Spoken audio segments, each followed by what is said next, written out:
Haleluya. Terima kasih, Tuhan memberkati. Apa kabar Bapak Ibu Saudaraku? Dahsyat luar biasa. Yes. Amin. Mari kita tetap bersemangat dan tetap bersyukur kepada Tuhan. Apapun yang sedang kita alami, kita harus tetap mengucap syukur supaya kita kuat dan sanggup menanti-nantikan hari kedatangan Tuhan yang kedua kalinya ke dalam dunia ini. Amin. Mari kita baca firman Tuhan yang tertulis di dalam Injil Markus pasal 16 ayat 1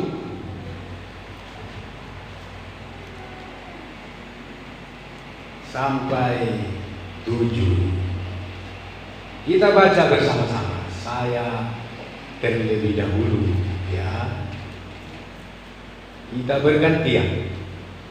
Setelah lewat hari Sabat, Maria Magdalena dan Maria ibu Yakobus serta Salome membeli rempah-rempah untuk pergi ke kubur dan meminyaki Yesus. Dan pagi-pagi benar pada hari pertama minggu itu, setelah hari terbit, pergilah mereka ke kubur.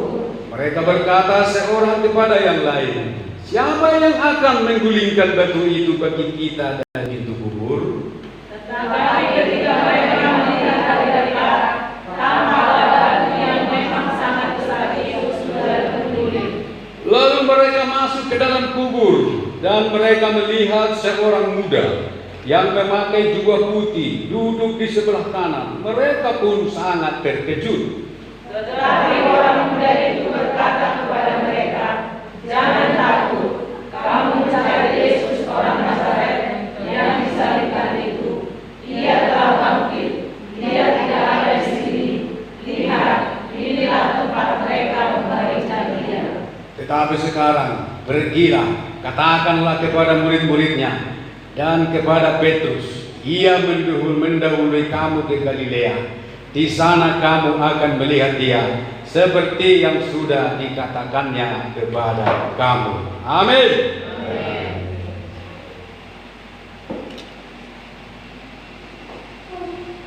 Maria Magdalena dan Maria ibu Yakobus serta Salome membeli rempah-rempah untuk pergi ke kubur dan meminyaki kaki Yesus, dan mereka melakukannya pagi-pagi benar setelah matahari terbit. Menurut ibu bapak, perbuatan mereka ini baik atau tidak? Baik. Kita berkata baik.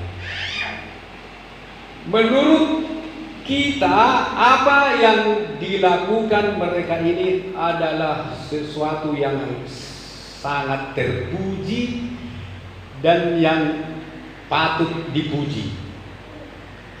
Karena mereka menunjukkan kasih yang begitu dalam kepada Yesus sampai mereka mengeluarkan isi dompet membeli rempah-rempah.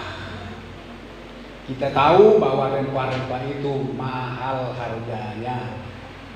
Dan bukan hanya itu, mereka juga memberikan waktu yang terbaik bagi benar. Hari yang awal, hari yang utama. Baik bukan? Baik sekali.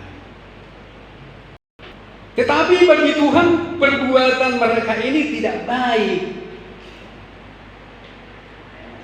Karena tidak dikehendaki oleh Tuhan. Tuhan tidak menginginkan yang ini. Justru kalau kita melihat, kalau mereka melakukan ini, membeli rempah-rempah itu sebuah kemunduran iman, di mana mereka betul-betul tidak mengerti dan tidak memahami. Padahal mereka sudah begitu lama ikut Tuhan. Dan Tuhan pun sudah banyak berbicara kepada mereka tentang banyak hal. Dan tidak ketinggalan, Yesus juga menceritakan tentang kebangkitannya. Seharusnya mereka tidak melakukan ini. Mereka harus tahu bahwa Yesus itu bangkit. Karena kalau mereka melakukan ini menandakan bahwa mereka tidak mengharapkan Yesus bangkit. Mereka tidak menginginkan Yesus bangkit. Karena kalau mayat dirempah-rempahi itu mengawetkan, supaya tidak busuk, supaya tidak bau, supaya terus menjadi mayat sampai dunia berakhir. Jadi kalau Yesus mayat terus, kapan bangkitnya? Kalau Yesus dirempah-rempahi, kapan bangkitnya? Jadi mereka tidak ingin Yesus bangkit. Mereka tidak mau Yesus bangkit. Mereka tidak percaya ada kebangkitan. Mereka tidak percaya bahwa Yesus itu bangkit. Kalau mereka percaya Yesus bangkit, tentu mereka tidak akan membeli rempah-rempah, bukan? Justru kalau mereka percaya Yesus bangkit, mereka tentu tidak pergi ke kuburan. Karena Yesus sudah berpesan, pertama kepada Petrus, tapi sesudah aku bangkit, aku akan mendahului kamu ke Galilea.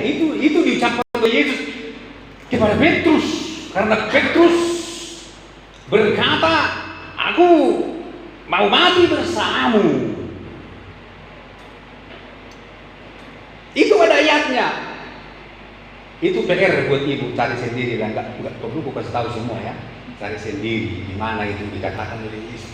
Ada itu dikatakan oleh Yesus. Nanti kalau aku sudah bangkit, aku akan mendahului kamu ke Galilea. Jadi mereka tidak ke kuburan. Jadi inilah sebuah pelayanan yang tidak dikehendaki Tuhan, yaitu pelayanan yang tidak membangkitkan iman. Pelayanan mereka memang baik, pelayanan mereka memang mulia, pelayanan mereka memang penuh pengorbanan.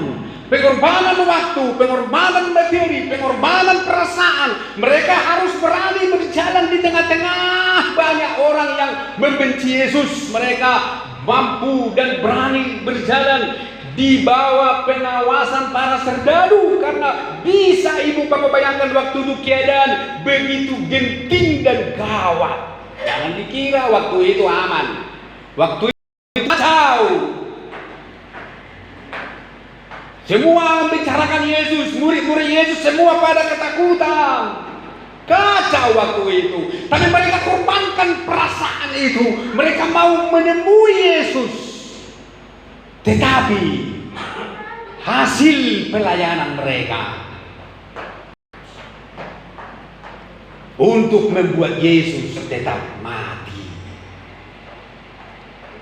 Boleh saya katakan hasil pelayanan mereka, akibat pelayanan mereka, kalau itu diizinkan oleh Tuhan, pelayanan mereka tidak membangkitkan Yesus.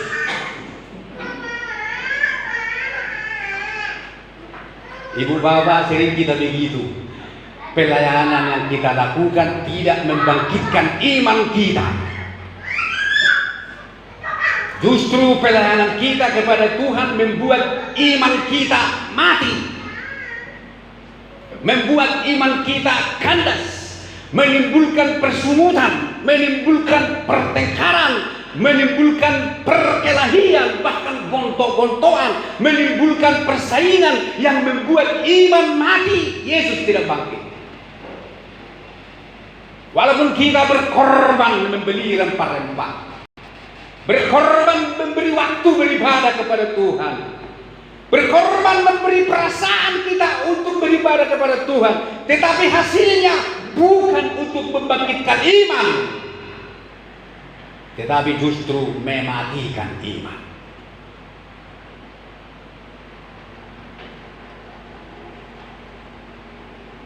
Shalom. Itulah yang Maria Magdalena lakukan. Karena itu mari kita hindari pelayanan-pelayanan yang mematikan Yesus, yang mematikan iman. Kita harus beralih kepada pelayanan-pelayanan yang membangkitkan iman. Kita cinta Yesus, kita berkumpul atas nama Tuhan, baik di gereja ataupun di rumah-rumah, mungkin berkumpul beribadah atau berkumpul untuk makan-makan dan lain-lain sebagainya. Tetapi apakah yang kita lakukan itu membangkitkan iman kita? Kalau itu akan membuat iman kita semakin bangkit berapi-api memuji Tuhan, bagus. Tetapi kalau perkumpulanmu menimbulkan perbantahan, menimbulkan permusuhan, menimbulkan sumut-sumut dan prasangka buruk, lebih baik dihentikan. Yesus tidak suka itu. Amin. Yesus tidak suka itu. Maria Magdalena keliru. Murid-murid Maria ini pun keliru. Mengapa mereka keliru? Mereka lupa kepada firman Tuhan. Kalau kita lupa kepada firman Tuhan itu berbahaya. Dan Tuhan tidak mau kita menjadi umat yang lupa. Itulah makanya ada kitab ulangan. Kitab ulangan ada untuk mengulang semua apa yang Tuhan firmankan supaya umat Israel tidak lupa.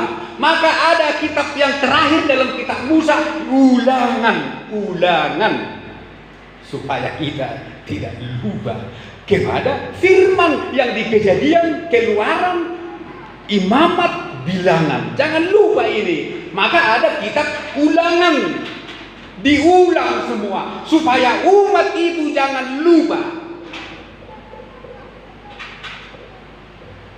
Kalau lupa, inilah bahayanya. Lupa membuat pelayanan salah arah. Arahnya salah. Gigih melayani seperti Rasul Paulus. Rasul sebelum dia menjadi murid Kristus, Paulus ini hebat, gigih melayani. Satu titik pun hukum Taurat tidak dia lalaikan. Dia begitu cinta kepada Allah, yaitu Bapa.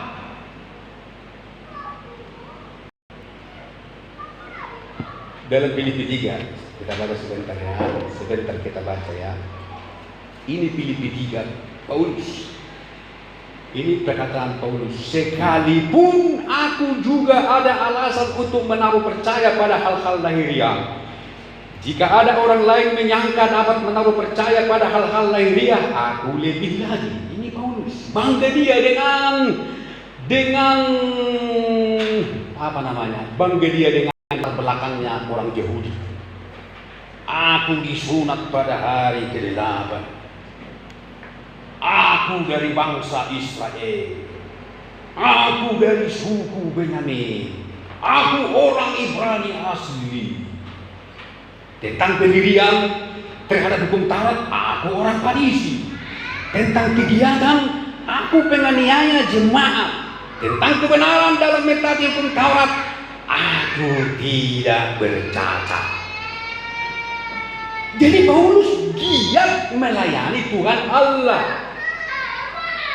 giat melayani Tuhan Allah, giat melakukan firman Tuhan. Firman Tuhan satu titik pun tidak ada yang dia lalaikan, tidak ada cacatnya. Tetapi apa hasil pelayanannya? Hasil pelayanan Paulus, karena cintanya kepada Tuhan, dia menjadi pembunuh. Dia menjadi pembunuh, penganiaya orang-orang Kristen, membunuh orang-orang beriman, membunuh Yesus, membunuh Stefanus. Jadi itulah hasil pelayanannya. Dia menjadi pembunuh. Pelayanannya salah arah, menjadi pembunuh, mematikan orang, mematikan iman orang. Sama seperti Maria Magdalena, pelayanannya membuat Yesus terus awet mati, tidak ada bangkitnya. Mereka ingin Yesus mati terus, jadi mayat. Paulus giat melayani Tuhan, disunat, lakukan hukum Taurat, tidak ada cacat celah sedikit pun, gigih. Tetapi hasilnya menjadi pembunuh. Dia menjadi pembunuh Yesus, pembunuh murid-murid Yesus, menganiaya Yesus. Sehingga dia bertanya kepada Yesus, siapakah engkau Tuhan? Yesus berkata, akulah Yesus yang kau aniaya itu. Tapi kapan Paulus berubah? Dari pembunuh, dia menjadi pembuat kehidupan banyak orang beriman ketika dia mengenal Kristus dengan kuasa kebangkitannya. Dia berkata begini, tetapi apa yang dahulu merupakan keuntungan bagiku, sekarang kuanggap rugi karena Kristus. Malahan segala sesuatu kuanggap rugi karena pengenalan akan Kristus Yesus Tuhanku lebih mulia daripada semuanya. Oleh karena dialah aku telah melepaskan semuanya itu dan menganggapnya sampah supaya aku memperoleh Kristus. Haleluya. Ayat 10, yang kukehendaki ialah mengenal dia dan kuasa kebangkitannya dan persekutuan dalam penderitaannya, di mana aku menjadi serupa dengan dia dalam kematiannya. Di mana dia berubah? Ketika dia bertemu dengan Yesus yang bangkit, di mana Yesus bertemu dengan dia di tengah jalan ketika dia mau membunuh orang-orang Kristen ke Damsyik. Yesus menunjukkan wajahnya kepada dia, lalu dia pun mengenal Yesus. Lalu sejak saat itu dia berubah, dan akhirnya dia berkata dalam ayat yang ke-13, saudara-saudaraku, Filipi 4, Filipi 3 ayat 13, saudara-saudara, aku sendiri tidak menganggap bahwa aku telah menangkapnya, tetapi ini aku lakukan, aku melupakan apa yang telah di belakangku dan mengarahkan diri kepada apa yang di hadapanku, dan berlari-lari kepada tujuan untuk memperoleh hadiah, yaitu panggilan surgawi dari Allah dalam Kristus Yesus. Dia meninggalkan semua yang di belakang, yaitu kebanggaan diri. Kebanggaan dirinya dia tinggalkan, dia lupakan. Dia mengarahkan diri kepada Kristus dan berlari-lari kepada panggilan. Dia tidak santai-santai mengikut Tuhan. Dia berlari-lari ketika Yesus menampakkan diri kepada dia. Kuasa kebangkitan Yesus menerpa kehidupannya. Padahal dulunya pelayanannya salah. Itulah sebabnya juga di sini kita melihat pelayanan Maria Magdalena salah. Tetapi justru kepada Maria Magdalena lah Yesus mula-mula menampakkan diri. Kita baca tadi pembacaan itu Markus 16.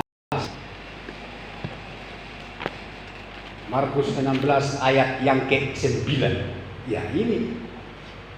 Kalau kepada Paulus Tuhan tunjukkan dirinya, sekarang kepada Maria Magdalena pun Tuhan tunjukkan dirinya pertama sekali. Markus 16 ayat 9. Setelah Yesus bangkit pagi-pagi pada hari pertama minggu itu, ia mula-mula menampakkan dirinya kepada Maria Magdalena. Amin. Sekarang timbul pertanyaan, kenapa kepada Maria Magdalena? Mengapa bukan kepada Petrus? Mengapa bukan kepada Yohanes? Mengapa bukan kepada Andreas dan Yakobus? Mengapa bukan kepada mamanya sendiri, Maria? Mengapa bukan kepada saudara-saudaranya? Justru kepada Maria Magdalena. Apakah karena Maria Magdalena cantik? Memang Maria Magdalena katanya cantik. Gara-gara itukah ibu bapak? Gara-gara itukah Maria Magdalena yang mendapat prioritas utama? Yesus ini pilkas Yesus ini. Mentang-mentang Maria Magdalena cantik sama dia. Tetapi di sini ada alasan. Ayat selanjutnya berkata, daripadanya Yesus pernah mengusir 7 setan. Kalau ayat ini tidak ada kaitannya, tidak perlu dituliskan lagi daripadanya Yesus pernah mengusir 7 setan. Seharusnya begini ditulis. Setelah Yesus bangkit pagi-pagi pada hari pertama minggu itu, ia mula-mula menampakkan dirinya kepada Maria Magdalena. Kemudian ayat 10, lalu perempuan itu pergi memberitahukannya. Tetapi disambung lagi dengan kata, daripadanya Yesus pernah mengusir 7 setan. Jadi ada alasan Tuhan menunjukkan diri pertama-tama kepada Maria Magdalena. Ada alasannya. Yaitu Yesus mau menyelesaikan masalahnya. Amin. Yesus mau menyelesaikan masalahnya yang belum tuntas. Dari semua masalah-masalah murid-murid, masalah yang dialami oleh Maria Magdalena adalah masalah yang paling berat. Di mana dia masalahnya berhadapan dengan 7 setan. Bukannya Yesus tidak peduli kepada masalah Petrus. Bukannya Yesus tidak peduli kepada masalah mamanya, Maria, ibunya. Bukannya dia tidak peduli kepada masalah Yohanes dan masalah murid-murid yang lain. Yesus peduli. Tetapi Maria Magdalena memiliki masalah yang paling berat dari semua masalah murid-murid. Jadi ibu bapak terhadap masalah yang paling berat sekalipun Yesus mau peduli, apalagi kepada masalah yang kecil-kecil. Jadi percayalah, Yesus cinta kita orang semua. Amin. Yesus cinta kita semua. Kalau kepada Maria Magdalena dia tunjukkan dirinya, karena masalah Maria Magdalena mewakili semua masalah murid-murid. Karena masalah itulah masalah yang paling berat, berhadapan dengan 7 setan. Yesus mau menyelesaikannya karena belum tuntas. Kenapa belum tuntas? Yesus sendiri pernah berkata begini dalam Matius 12 ayat 43. Ini Yesus sendiri katakan, apabila roh jahat keluar dari manusia, dia akan mengembara mencari tempat-tempat yang tandus dan tidak menemukannya. Maka ia berkata, aku mau kembali ke rumah yang kutinggalkan itu. Maka dia pun kembali, dan dilihatlah rumah itu rapi, bersih, kosong. Lalu dia keluar lagi dan mengajak 7 setan yang lebih ganas lagi dari dia. Lalu mereka menjadi 8. Lalu mereka masuk ke dalam rumah itu dan mereka akan mengobrak-abrik rumah itu. Maka orang itu atau rumah itu keadaannya akan lebih buruk daripada keadaannya yang semula. Itu Yesus katakan. Jadi masalah Maria Magdalena ini belum selesai. Masih kemungkinan setan itu masuk lagi. Maka Yesus segera ingat, oh Maria. Karena Maria waktu itu sedih. Hatinya susah. Hatinya galau Maria.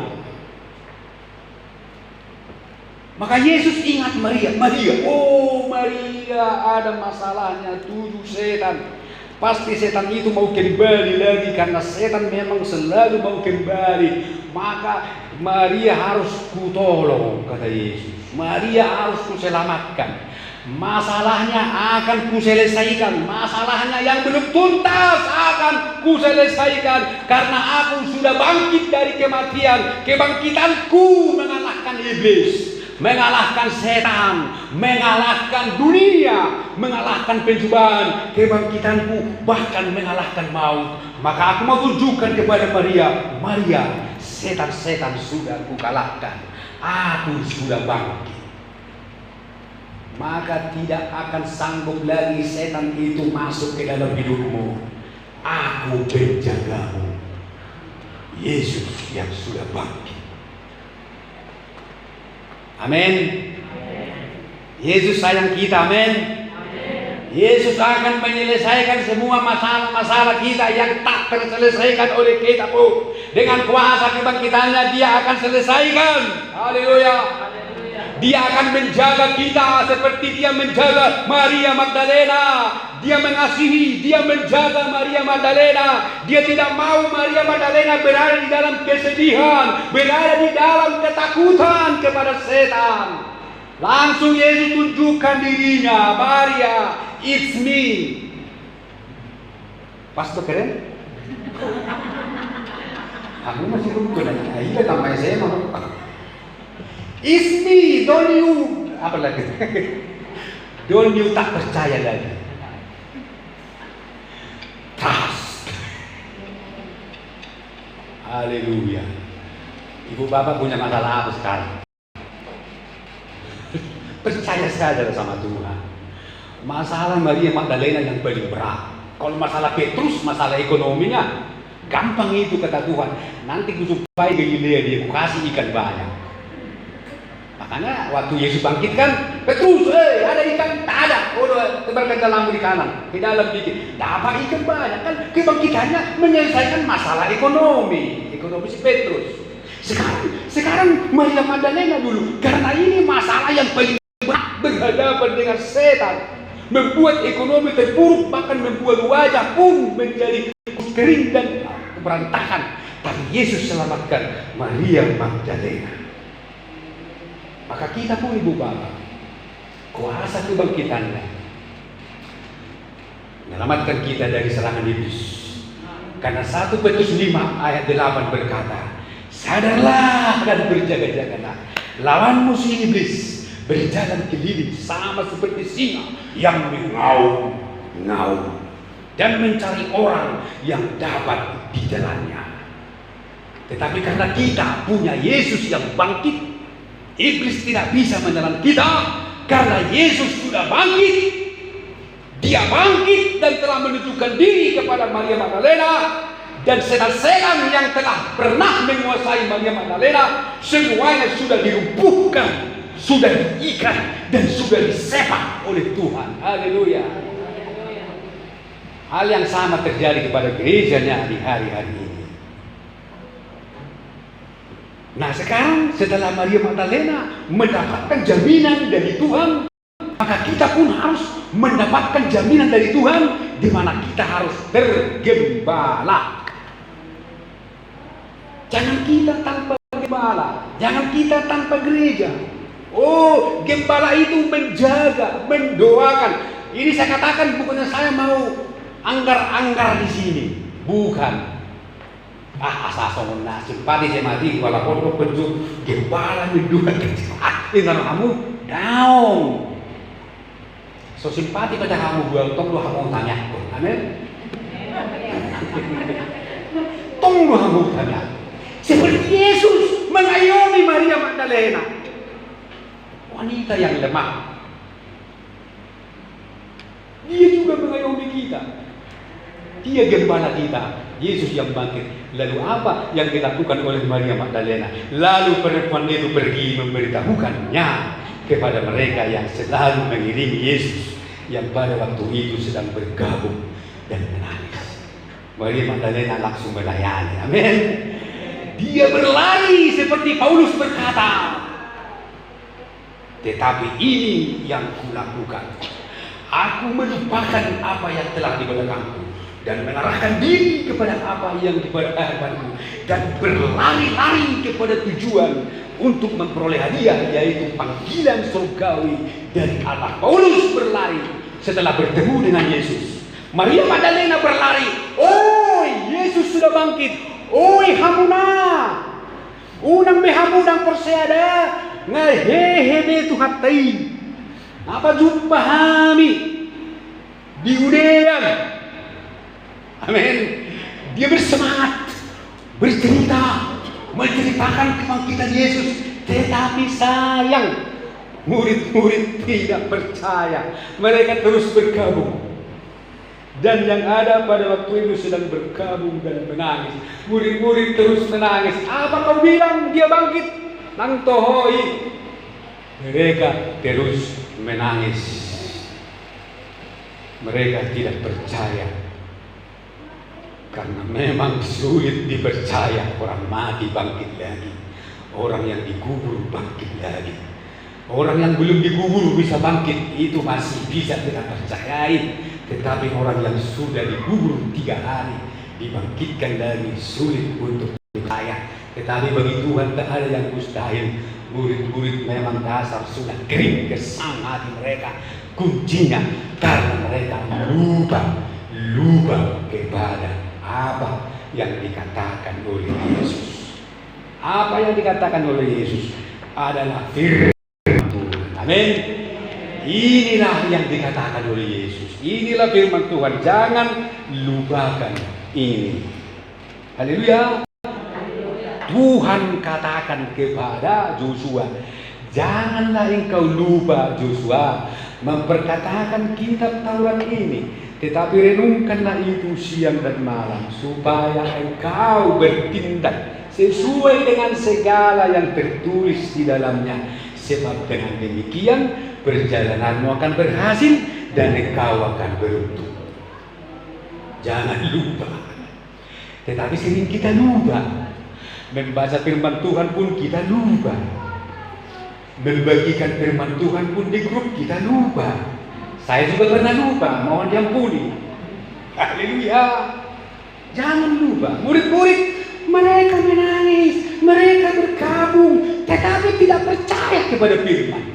Ini hebatnya, banyak orang Kristen di gereja menangis, air mata bercucuran, tetapi tidak suka mendengar firman. Buktinya tidak percaya kepada firman. Murid-murid ini bergabung, mereka menangis, tetapi Maria Magdalena memberitakan firman. Hey, Yesus sudah bangkit, don't you cry again, katanya kan. Tetapi mereka tidak percaya. Ini sama dengan orang-orang Kristen yang di gereja menangis, habis-habisan bergabung, bukan karena cinta Tuhan, tetapi karena masalahnya, maka dia menangis.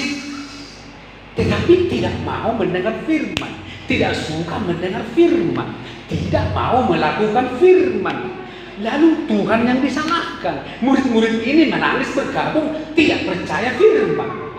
Tak kuat dok. Itu biarlah urusan kita masing-masing sama Tuhan. Yang Tuhan tuntut dari kita, kita percaya saja kepada apa yang difirmankan Tuhan. Ini sudah diberikan Tuhan kepada kita. Lazarus dan orang kaya itu berkata, bangkitkan dulu orang mati Abraham. Suruh mereka berkhotbah ke rumah bapakku, ke rumah saudaraku yang masih hidup 5, supaya mereka nanti kalau mati tidak ke neraka ini. Kata orang kaya itu. Apa kata Lazarus? Tidak bisa. Ada jurang pemisah. Kalau mereka mau selamat, biarlah mereka. Ada pada mereka kitab Musa dan kitab para nabi. Jadi tinggal ini yang kita yakini. Amin. Tinggal ini yang kita peluk. Tinggal ini menjadi pedoman hidup kita. Maka kita akan luput dari jurang maut. Kita akan ke surga bersama dengan si orang miskin Lazarus itu duduk di pangkuan Abraham hanya bermodalkan firman Tuhan. Maka mulai besok bersihkan Alkitabmu di rumah, Bapak yang tidak pernah membersihkan Alkitabnya, yang sudah berabu, ambil nanti lah. Aihono habil dalam hangoduan tangi pawahok bernamu kan bukan jahat tiap hari. Amin. Jahat tiap hari. Mari kita bangkit berdiri. Waktu memisahkan kita angkat lagu yang lemah dikuatkan, yang miskin berkaya, yang buta akan melihat, diperbuatnya bagiku. Hosana, Yesus mati bagiku. Hosana, Dia bangkit bagiku. Haleluya.